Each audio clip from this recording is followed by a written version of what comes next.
I hope you can trust yourself. I hope you can trust your heart. I hope you can trust your intuition. I hope you gain a level of trust in self that you choose trust over an actual person. For instance, you feel very intuitively guided that this person that you're going to meet is somebody you should meet. So are you going to be concerned, should I meet them or not? No, you choose trust. The universe has put in place an opportunity for you to select trust. And you're saying, I'm not choosing this person, I'm just getting to know them, but I'm choosing trust because I choose to open my heart again and again. Does that make sense? It's basically choosing the universe and choosing your highest, most expanded version of self and the experiences that come with that over choosing a specific person. That's the way I'm choosing to operate and move through the world. And we'll see. So far, I recommend it. Can't say it's a simple way to exist, but it definitely makes for an interesting life.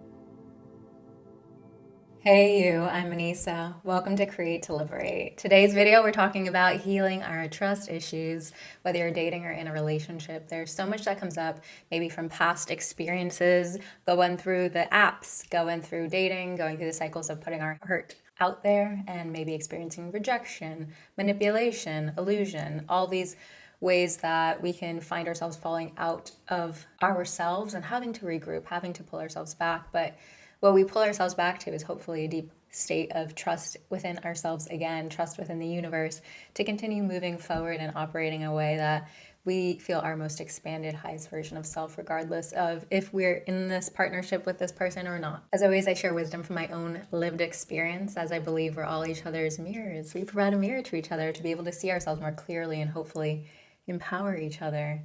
If you enjoy this video, hit the like button, subscribe to this channel if you're listening on audio, 5-star review. Thank you for supporting and helping this community grow. So we'll be talking about trust issues as it comes up for the individual, not they have experience of specific betrayal in a current relationship, but more so in the context of going about the process of dating and needing to open their heart again and again to live in a way that feels true to who they really want to be versus a jaded, worn down version of themselves. Within every relational dynamic, it's so important to have a foundation of trust within our friendships that is built over time. And sometimes because of the romantic context and the movies that we've seen, stories about being swept off your feet, disoriented, like many folks think it's okay to go about entering romantic relationships with people who are debilitating their sense of grounding.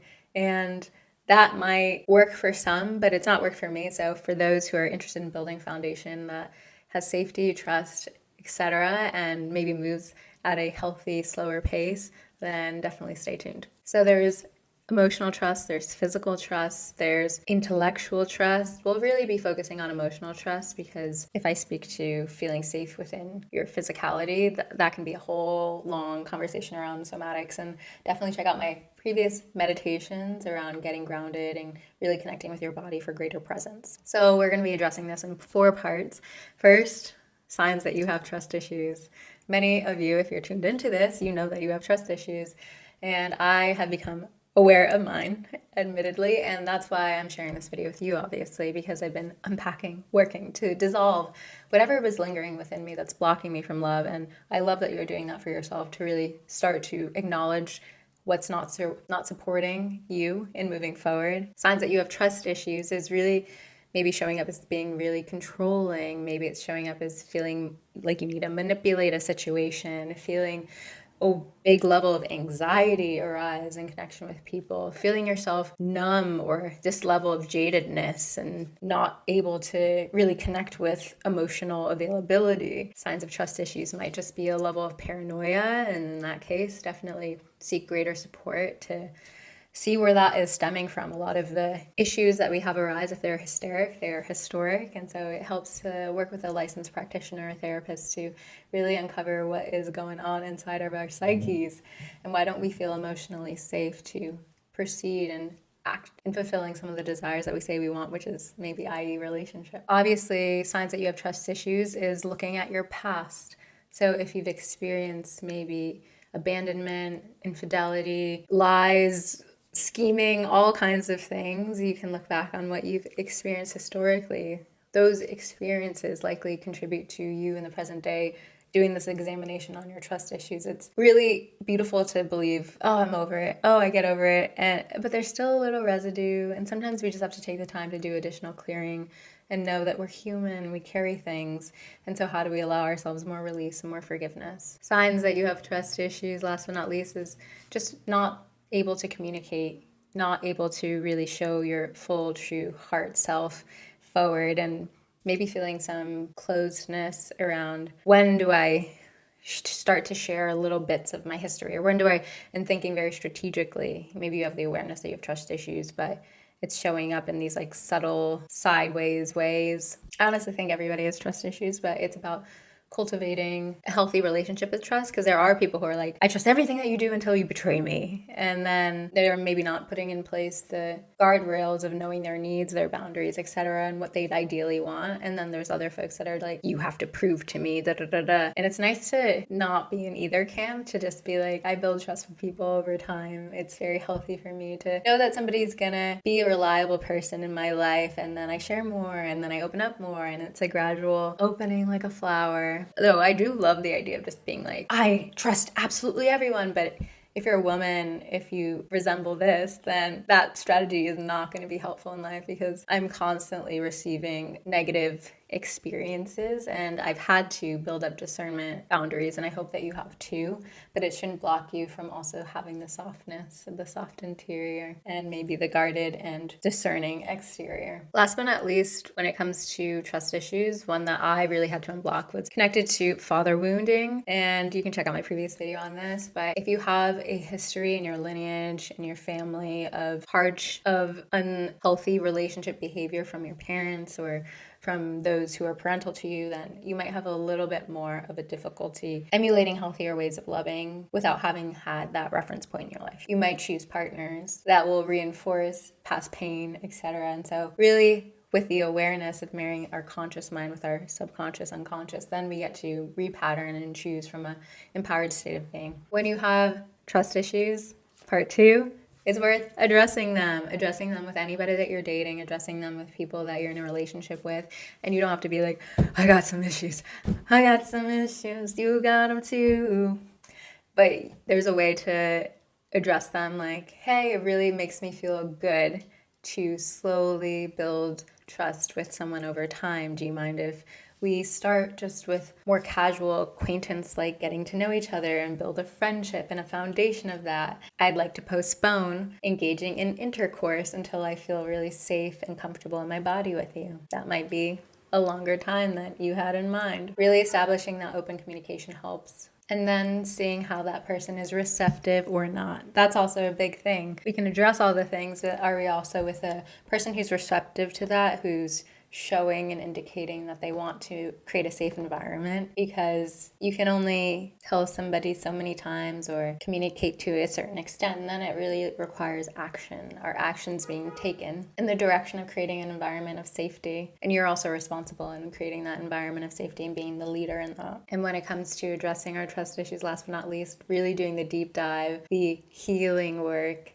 So I commonly will emphasize going to therapy, traditional therapy with a licensed practitioner, and finding somebody that you feel very trusting of will make a difference. I also think it's really valuable to find group therapy. I think it's valuable to self-reflect and journal about these things. I think it's really important to do a deep dive level of excavation and say, what patterns have I been carrying that are not serving me? What potential partners have I chosen that reinforced a distrust within me? And really taking some ownership over our actions and behaviors, and deciding the ways that we'd like to move forward. To part 3, build trust. Mutual respect is so important. This sweep you off your feet thing doesn't really come with people being in an empowered state and operating from that empowered state of mutual accountability and trust and communication. So making sure that you're acting in a way that supports the relationship, nurtures the soil that is the plant of the relationship that you'd like to see grow. Engaging in consistent, reliable behavior, being the ones, and asking to be supported in that way. You want to feel like you can trust in a person's reliability to show up when they say they're going to show up, to pick up the phone when they say they're going to pick up the phone, to meet your needs. And then also practice forgiveness of yourself and others, because we're all flawed human beings and we're going to have some mistakes, right? There's going to be times at which we felt like we communicated something very thoroughly, and then we find out that in their eyes it wasn't communicated very thoroughly. And so how can we have also compassion for ourselves that's gone through such a level of trust damaging experiences maybe in the past? Who really has to forgive the version of ourselves that chose to allow people into our inner corner that didn't support our well-being? How can we forgive our version of self that did that and know that we're a different empowered person now, here, today, opening our hearts again and again? To maintain trust, open communication, quality time, having your love languages met, as we covered in previous videos, really helps reinforce that you're safe, that you're loved, that you can have this place be a safe haven, peaceful, harmonious, safe place for us to be the fullest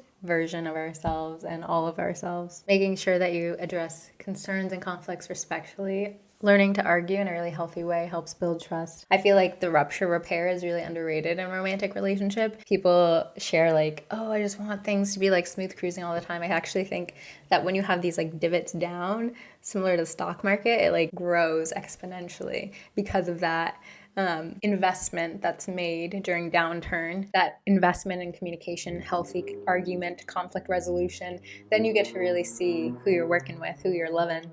And through that, then hopefully you reach a higher place. And if you notice that through those difficult hardships, you're falling actually down, bad investment, think again. But obviously there's a value to being really choosy in dating, and then also being really committed if you've deeply committed to this person and trying to trust that this downturn can actually make its way somehow back up. And if it doesn't, then sovereignty. Which leads me to my last but not least point is I am such an advocate for personal sovereignty and self-actualization and self-realization in this lifetime. Love to me is growth.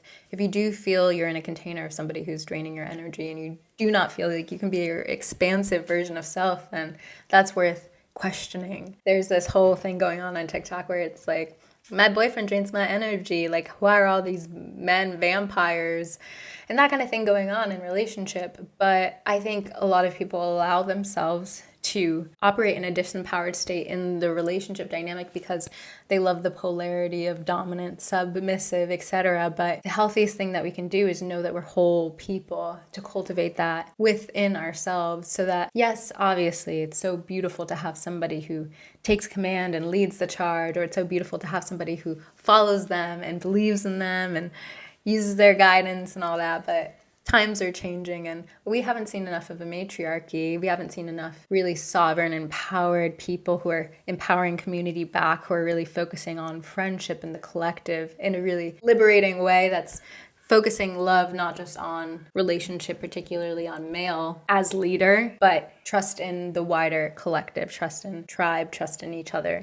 I think that I admire relationships where folks are their own people, they're full, and then they come together and there's a special thing that they share together, but they're not two halves, they're whole people on their own. And when they come together, there's a sweetness to that as well. We need to lean on each other at times, we need to be supported by each other at times, and we also need to maintain our grounding and footing, because you are a whole person as you are. You were born to be your most radiant, amazing self, and anybody who makes you question that is worth questioning. If this video has resonated with you, hit the like button, subscribe to this channel. I'm sending you so much love in the days ahead and feeling more confidence within self. Definitely check out my video on Manipura chakra, healing father wound, etc. And I appreciate you being here.